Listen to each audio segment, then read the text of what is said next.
Di sini dikatakan wa yaqtan, maksudnya dan yoktan. Wa yaqtan dalam bahasa Ibrani ya. Wa yaqtan dan yoktan yalat et al-modat, melahirkan atau memperanakkan al-modat. Wa et salef, dan juga salef. Wa et hazar mawet, dan juga hazar mawet. Wa et hadoram, dan juga hadoram, termasuk hadoram ya, itu keturunan Yoktan. Sama seperti versi bahasa Indonesia ya. Ini yang kita lihat bahasa Ibrani. Sementara kita lihat nanti yang versi bahasa Arabnya seperti apa. Saya berikan dokumen yang sangat penting untuk melacak siapa itu hazar mawet, siapa itu hadoram ya, dan siapa itu Yoktan. Oke, kita lihat ini dokumen ditulis oleh Rabbi Saadia Gaon. Rabbi Saadia Gaon itu lahir tahun 882 Masehi, meninggal tahun 942 Masehi. Ya. Berarti ini kalau Masehi abad keberapa? Lahirnya tadi tahun berapa? 882 Masehi. Meninggal tahun 942 Masehi. Oke, berarti ini masuk kategori abad ke-10. Ya, abad ke-10 Masehi. Kalau dihijriyahkan, sudah saya hitung Pak Edi. Ya. Rabbi Saadia Gaon itu kalau dihijriyahkan itu lahir tahun 269 Hijri, wafat tahun 331 Hijri. Yeah. Oke.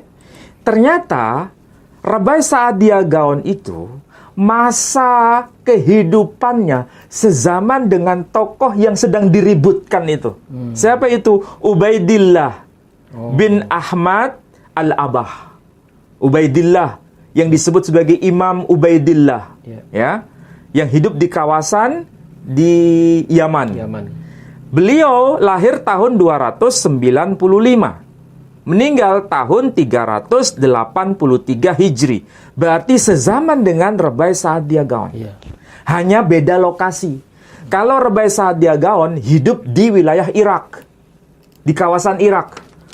Sementara kalau Ubaidillah konon katanya hidup di kawasan Yaman. Ya, di kawasan Yaman.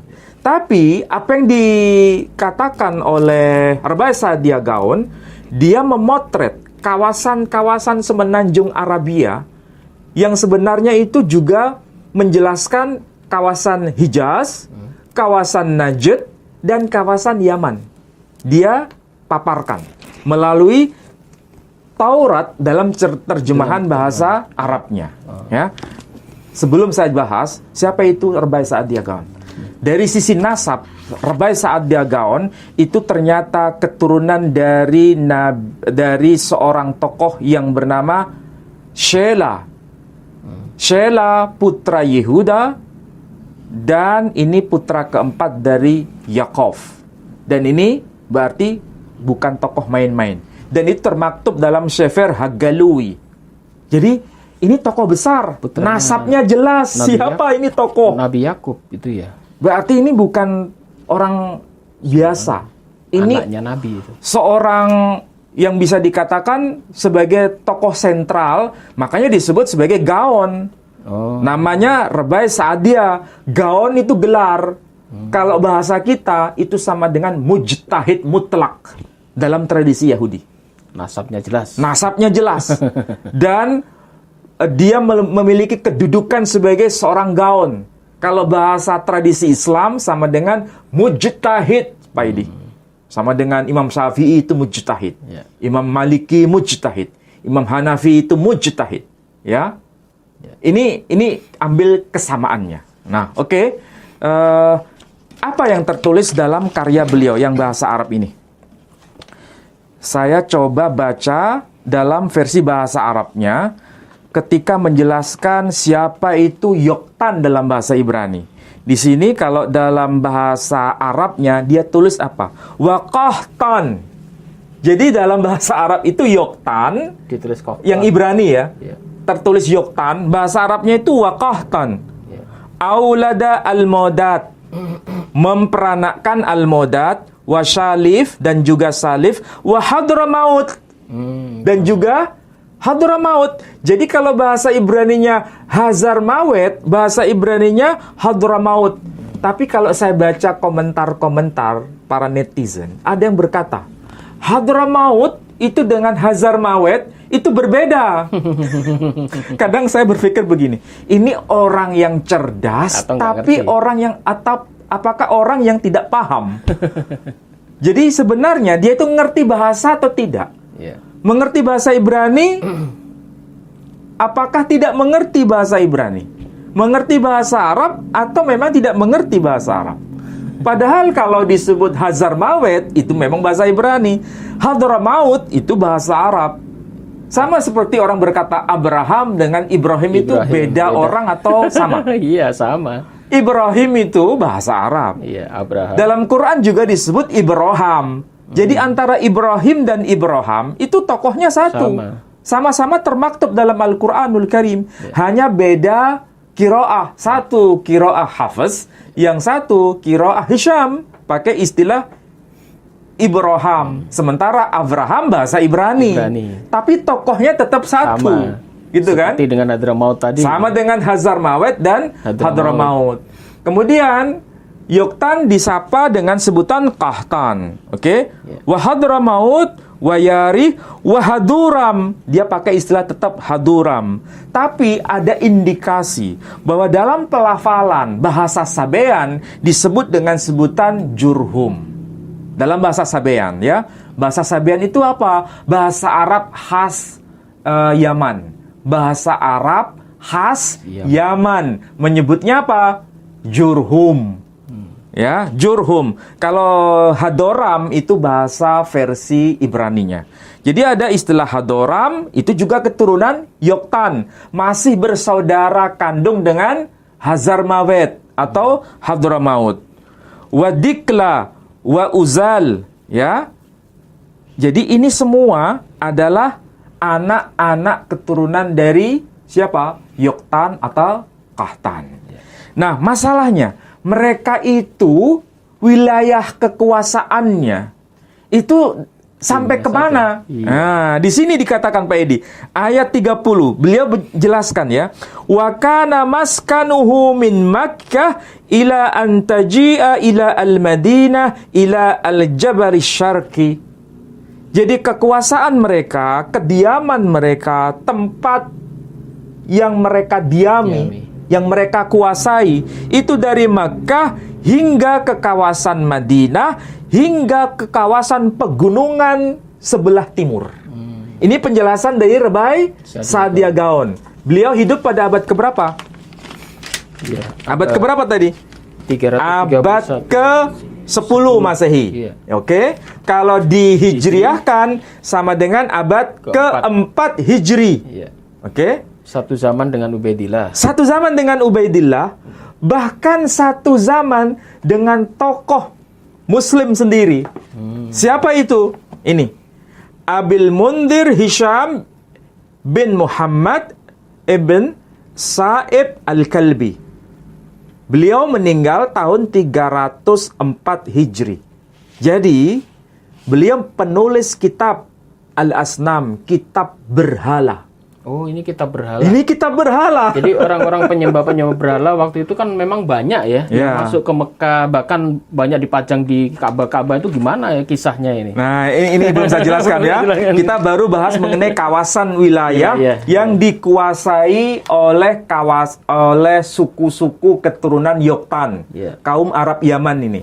Dikuasai, mereka menguasai sampai ke kawasan mana? Ke kawasan Hijaz. Apakah itu terbukti atau tidak berdasarkan dokumen? Nah, kita lihat. Kalau Rabai Sa'dia Gaon tadi mengatakan mereka itu menguasai mulai dari kawasan Mekah sampai ke kawasan Madinah, sampai ke kawasan pegunungan wilayah timur. Ya. Coba kita lihat dari peta dari Claudius Ptolemaeus. Ini peta tahun... Ini peta abad kedua Masehi. Sebelum ada Islam. Beliau lahir tahun 100 Masehi, meninggal tahun 170 Masehi. Sudah bisa menciptakan peta Nah, ini ya. peta ini persis seperti yang ditulis oleh Rabai Sa'dia Gaon. Bagaimana penjelasannya? Coba lihat. Di sini ada Makuraba. Ini sama dengan Mekah. Mekah. Sementara di sini di atasnya, di utaranya ada Yathriba, yakni kota Yathrib, sama dengan Al-Madinah. Ya. Jadi orang-orang keturunan dari Yoktan, orang-orang Arab Yaman itu merangsek sampai ke kawasan Makuraba atau Mekah, sampai ke kawasan Madinah atau Yathriba atau Yathriba, sampai ke kawasan wilayah timur. Coba perhatikan, wilayah timur kan ke sana. Ya. Lihat di sini sampai kawasan timur ada nama suku besar Katanite. Siapa ini Katanite? Kahtan. Oh. Jadi betul apa yang dikatakan oleh Rabai Sa'dia Gaon. Tidak ada perbedaan penjelasan dari peta Claudius Ptolemaeus yang mewakili seorang leksikograf, seorang ahli geografi dari Kekaisaran Romawi atau Imperium Bizantium abad kedua Masehi hingga abad ke-10 Masehi, yakni Rabai Sa'dia Gaon, bayangkan abad kedua Masehi sampai abad ke-10 Masehi. Datanya sejalan. Berarti ini sudah suhrah wal istifadah. Bahwa sekali lagi narasi kekuasaan yang dikuasai oleh kaum Arab Yaman, yakni kaum Kahtan, kaum keturunan Kahtan, itu sampai ke kawasan Mekah, sampai ke kawasan Madinah, hingga ke pegunungan wilayah timur. Buktinya di sini ada kata Katanite. nama suku besar Katanite, Kahtan. Ya. Berarti sekali lagi kata kuncinya apa? Kalau dalam ilmu pesantren, suhrah wal istifadah. Bayangkan mulai abad kedua sampai abad ke-10 sudah terbukti. Abad kedua ya, 3, 4, 5, 6, 7, 8, 9, 10. Berapa abad ini? Iya, 8. 9. 9, iya. 900 tahun. Narasinya tidak berbeda antara versi Romawi dengan versi Yahudi. Sama. Berarti ini sangat-sangat suhrah wal istifadah. Betul. Sangat masyhur. Dan sangat dikenal. Oke? Padahal kita tahu, kawasan Mekah, kawasan Madinah, itu apakah sebenarnya wilayah kaum keturunan Yoktan sebenarnya? Bukan. Itu kaum keturunan Ismail di kawasan Hijaz. Dari mana kita bisa identifikasi? Nama Makuraba ini sama dengan nama Mekah. Saya ulangi lagi. Nama Makuraba versi Claudius Ptolemaeus sama dengan Mekah menurut Rabai Sa'dia Gaon, versi Yahudi. Nama Yathriba dalam peta versi Claudius Ptolemaeus sama dengan Madinah menurut Rabai Sa'dia Gaon. Oke? Dan ini terletak di kawasan Hijaz. Makuraba atau Mekah itu dari mana asal usulnya kata itu muncul? Nah, kita lihat Pak Edi. Ya, kita lihat dari data yang ditulis oleh Rabai Sa'dia Gaon sendiri. Coba saya bukakan dokumen ini ya. Ini bahasa Ibrani Pak Edi. Nah, kita buka data ya. Ini kitabnya siapa ini? Ini kitab orang Yahudi, bukan kitabnya umat Islam ini. Torat Hayyim. Oh, ini Torat. Torat Hayyim. Di sini tertulis Hamisha Humshet Torah. Ya. Dan ini diterbitkan di Yerusalem. Bukan diterbitkan di Jombang, Pak Edi. Ini terbitan Yerusalem, oke? Terbitan Yerusalem ya. Kita bangun masjid di sana. Nah, coba sekarang kita lihat ya. Kita lihat teks yang tertulis di dalam kitab Kejadian pasal ke-10 ayat yang ke-30. Tempat mereka itu menaklukkan hingga kawasan mana sampai kawasan mana. Oke? Ini kaum Arab Yaman. Kawasannya sampai kemana? Kita lihat ayat yang ke-30. Nah, disebutkan begini. Wa yahi moshavam. Saya ulangi lagi. Wa yahi moshavam mimesha ba'aka sefara har haqqedem. Saya ulangi lagi. Wa yahi moshavam mimesha ba'aka sefara har haqqedem. Itu cara bacanya begitu, Pak Edi. Sama seperti orang baca Al-Quran, dilakukan ya. Nah, begitu cara bacanya. Kalau diterjemahkan, dan mereka mendiami kawasan dari kawasan Mesya hingga menuju kawasan Shefara hingga ke kawasan pegunungan wilayah timur. Oke? Har Hakkedem, pegunungan wilayah timur. Rabbi Saadia Gaon dalam penjelasan Radah itu Rabbi David Kimchi. Berarti bukan hanya satu orang ini. Rabbi David Kimchi pun menjelaskan. Di sini ada kata kunci. Mudah-mudahan ini lebih jelas ya. Nah, dikatakan Umesha Targum Rav Saadia Gaon Zichrono Lifracha Makkah. Ditulis Makkah. Ya. Sheholachim Hayishmailim Lehoksham. Kalau diterjemahkan, Umesha, dan tentang Mesya. Apa itu yang dimaksud dengan nama Mesya? Targum Rav Saadia Gaon. Dalam tulisan Rabbi Saadia Gaon, yang dimaksud buku yang tadi. Ya. Zichrono Lifracha, semoga ruhnya disucikan. Ya, jadi kalau orang Yahudi gitu, itu sama dengan ada penghargaan. Zichrono Lifracha. Makkah. Jadi nama lain Mesya itu adalah Makkah. Sheholachim Hayishmailim, tempat pelaksanaan syariat kaum Ismail Lehoksham, yang disebut perayaan haji namanya. Nah, jadi di sini itu tempat perayaan ibadah haji. Di zaman itu, di zaman sebelum era Islam disebutkan di sini. Sudah ramai orang. Sudah ramai menjadi tempat lokasi perayaan akbar bagi upacara keturunan kaum Ismail, upacara keagamaan kaum keturunan Ismail. Berarti haji itu belum sejaman Nabi Muhammad sudah dilakukan. Oh, sudah dilakukan oleh kaum Bani Ismail. Tapi kawasan ini kemudian ditaklukkan atau dikuasai oleh kaum Arab Yaman. Secara geografis ya, secara geografis ditaklukkan dan dikuasai mulai dari kawasan Mekah sampai kawasan Madinah hingga ke kawasan wilayah timur. Baik, Pak Ali, saya potong sebentar, Pak Ali. Kalau dulu Ka'bah ini sudah menjadi pusat ibadah, bahkan disebut tadi ada ibadah haji ya. Kemudian kapan itu munculnya berhala-berhala? Karena waktu di zaman Nabi Muhammad, Ka'bah ini udah penuh berhala ini. Ini pertanyaan bagus ini. Ini pertanyaan bagus. Dan ini seringkali kita lupa. Kalau berdasarkan informasi dokumen yang saya share tadi ya, yang kita bicarakan, kaum Arab Yaman yang merupakan kaum keturunan Kahtan, yang di sini disebut dengan sebutan Katanite. Ini kan sebetulnya wilayahnya itu sampai ke arah selatan.